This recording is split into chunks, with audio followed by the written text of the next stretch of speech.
The next question is, this is an indirect question to find out your real strengths and weaknesses as seen from the eyes of others. How your friends describe you.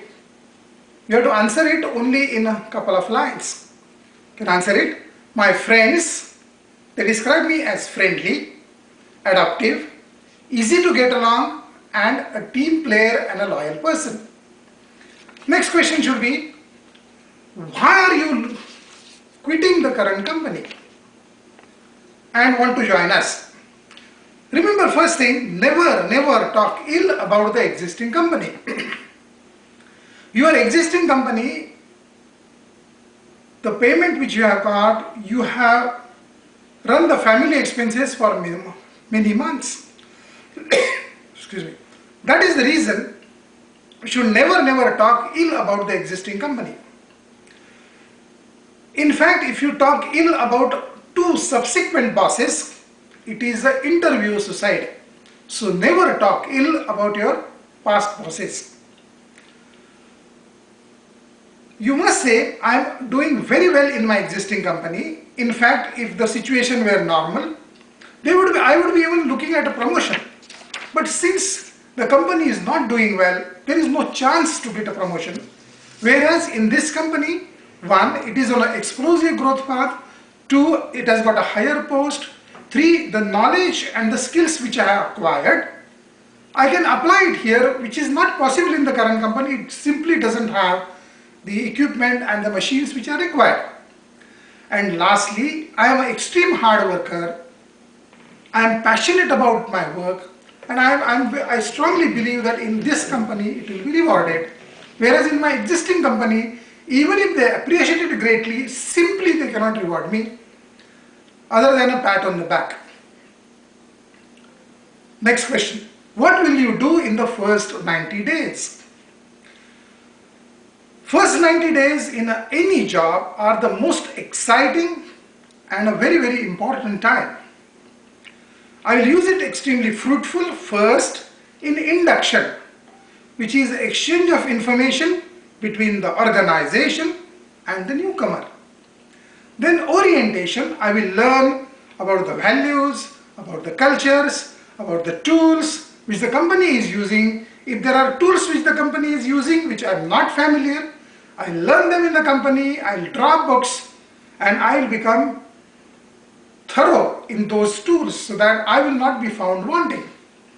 Next, I will find out, interacting with my bosses, with my peers, with my subordinates and my observation, what are the problems facing the company. Many a times the bosses will indicate to me that this is the problem which the section or the function or the department is facing, and seek a solution.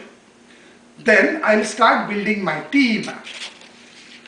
Using the team, taking everybody in a decision-making process, leading by example, I try to solve the problem which the company faces. If there is a success, I will give the credit of the success to the organization, to the bosses, to my peers, to my subordinates. God forbid, if there is no success, I will say, I made a mistake, it is my fault. The next question, this would be a decider. Give us 3 reasons why we should select you. Now, if you start giving reasons why you should be selected, it would look more like the strengths which you have already mentioned. I guess we should divide the answer based on various functionalities like finance, HR, marketing, or the top management positions.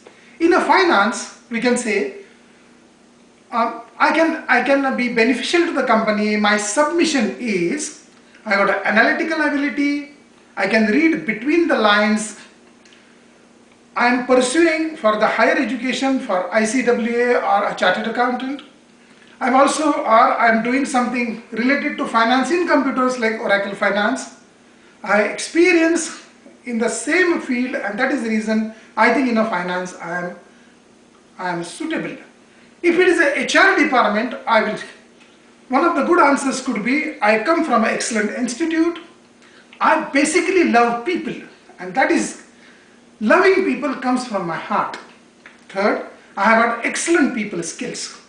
So other than excellence in my academics, this is something I want to do, this is something that I can make a difference.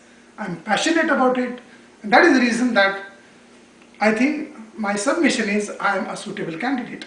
If it is in marketing, I would say that my past experience of achieving difficult targets is something that you should look at. And I have studied Marketing Warfare by Earl Rise and Jack Trott, and that is the reason I know how to do marketing, even at a warfare level, or you can say I have done Art of War by Sun Tzu. I can recite anything. Lastly, if it is a top executive position, you can say basically any organization, what you need to do is you must have an ability to meet and to beat the competition. And that is what I can contribute by continuously how to improve the organization skills. That is my specialty, and therefore